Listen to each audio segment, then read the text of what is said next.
ఆంధ్రప్రదేశ్ రాష్ట్ర intermediate board 2025-26 విద్యా సంవత్సరానికి సంబంధించిన ప్రథమ, ద్వితీయ సంవత్సరాల పరీక్ష ఫలితాలను విడుదల చేసింది.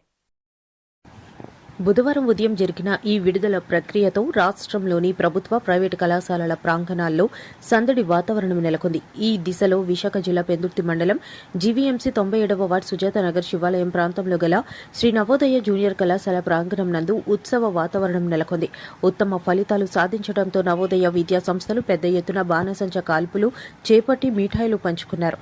అనంతరం ఫలితాలలో ఉత్తమ ర్యాంకులు సాధించిన వారిని కళాశాల యాజమాన్యం ఘనంగా సత్కరించింది.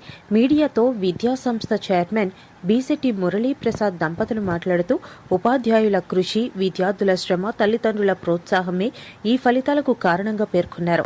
కార్యక్రమంలో కళాశాల ఉపాధ్యాయులు, బోధనేతర సిబ్బంది, విద్యార్థులు, తల్లిదండ్రులు తదితరులు పాల్గొన్నారు.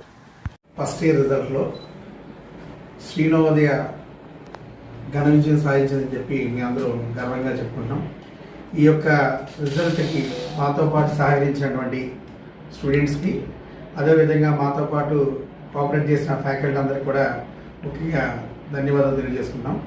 ఈరోజు రిలీవ్ అయినటువంటి ఇంటర్మీడియట్ రిజల్ట్లో ఇంటర్మీడియట్ ఫస్ట్ ఇయర్ 470 మార్క్స్కి 461 మార్క్స్ తెచ్చుకొని షణ్ముఖన్ అబ్బాయి బేసికల్గా మన క్యాంపస్ ఫస్ట్ ఇయర్ నిలిచాడు.